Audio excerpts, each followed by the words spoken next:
I first saw Donny Nietes when he won the minimum wage championship. Alam mo, Donny Nietes was a mop boy in Ala Gym before. Donnie came there just to watch his snakes. No, not really there to fight, but he was there to be a janitor, and so he was called Ahas. Donnie was a fighter that just had the qualities that make him the epitome of what a boxer should be.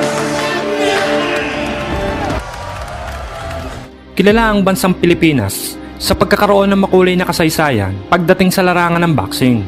Likas ang tapang at hindi umaatras sa kahit anong laban. Basagang kumbasagan, bugbugan kumbugbugan.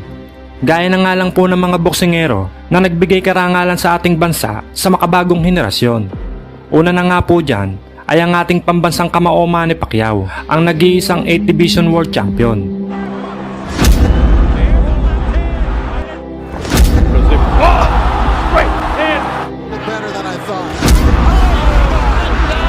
Ang ating The Filipino Flash Nonito Donaire, 4th Division World Champion.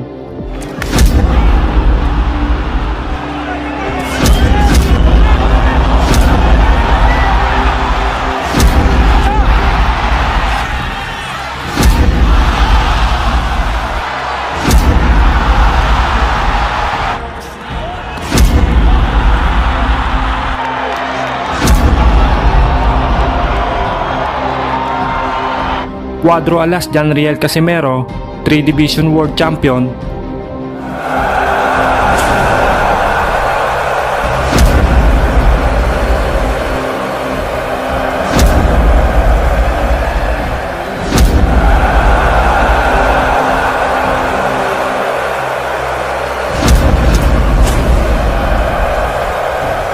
At siyempre, ang ating pag-uusapan ngayong bida, ang 4 Division World Champion na si Donny Ahas Nietes. At marami pa nga pong iba, hindi ko na nga lang po iisa-isahin sa inyo at mag-focus na lang muna tayo sa ating pinag-uusapang bida.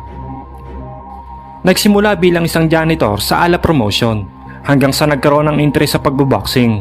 At kahit na janitor ang trabaho ay tila ba may tinatagong talento pagdating sa suntukan, hanggang nag-training na nga po ito sa boxing at talaga namang naibigang mabuti ang kanyang pinasok na propesyon. Taong 2003 ay pumasok bilang isang ganap na professional boxer. Taong 2004, nakuha niya ang Philippine Boxing Federation title sa junior flyweight at knockout nga po ang kalaban niya dito na si Joseph Villasis na isa ring Pilipino. Replying, referee Macasil is now that should be it. At sa kanyang pang-13 laban bilang isang professional boxer ay napalaban ito sa Indonesia. At dito nga po ay nakatikim ng unang pagkatalo ang ating bida kontra sa kalabang si Angki Angkota via split decision. At matapos nga po ang mapait na pagkatalo kay Angkota ay tila ba nabuhay ang halimaw na nakabalot dito. Sunod-sunod ang naging panalo ng ating bida.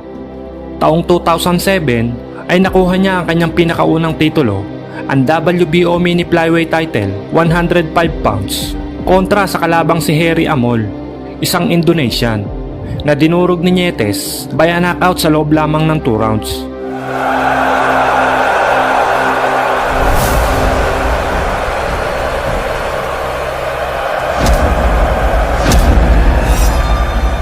Taong 2011 ay nakuha naman ng ating bida ang titulong WBO Flyweight title 108 pounds kontra sa kalabang si Ramon Garcia Hirales, isang Meksikano. Ito ang kanyang pangalawang dibisyon na kanyang nadepensahan sa mahabang panahon.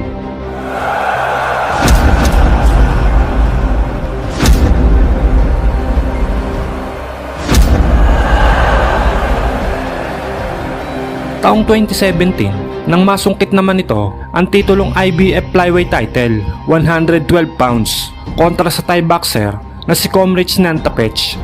At ito ang kanyang pangatlong dibisyon.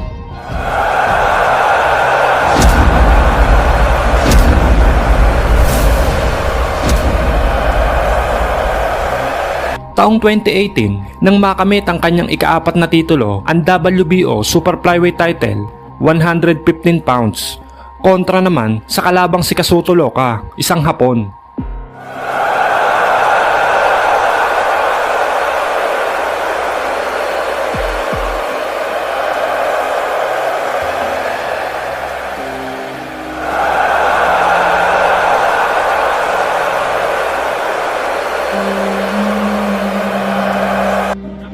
our new WBO Super Flyweight Champion.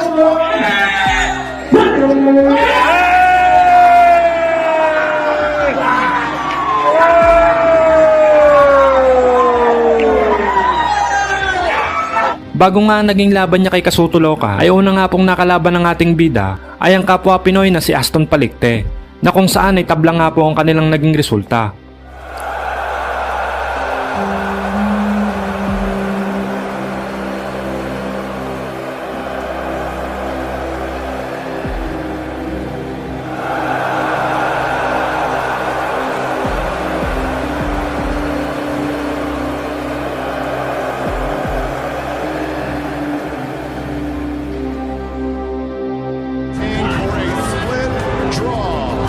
At dahil tabla nga po ang resulta ng laban niya kay Aston Palicte, automatic na kung sino ang mananalo sa labang Nietes versus Loca ay si Palicte ang magiging mandatory challenger. Kaya naman, matapos ang pagkapanalo sa hapon, ay agad ring binitawan ng ating bida ang titulo upang mabigyan ng pagkakataon ng kapwa Pinoy na si Aston Palicte para mapalaban sa isang world title fight.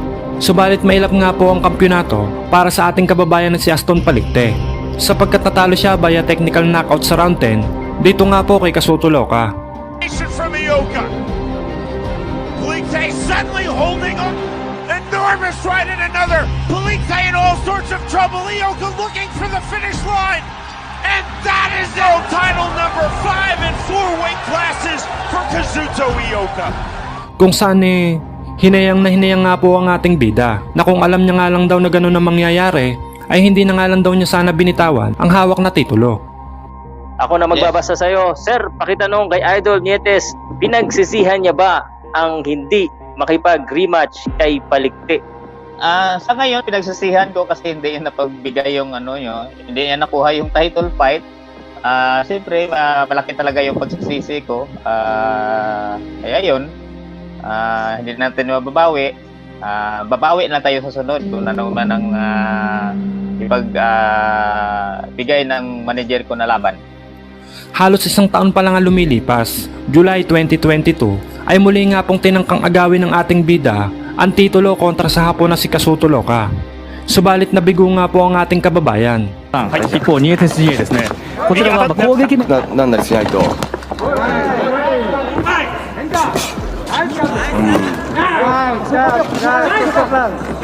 左ボディへのジャブ。相手も打ち返す。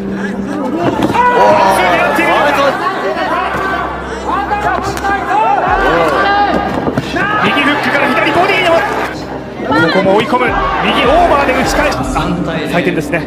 Winner by unanimous decision, WBO Super Flyweight Steel Champion of the World, Ioka Kazuto! 判定3対0、井岡が Sa kasalukuyan ay may record si Nietes na 43 wins, 23 knockouts, 2 talo at 6 na tabla.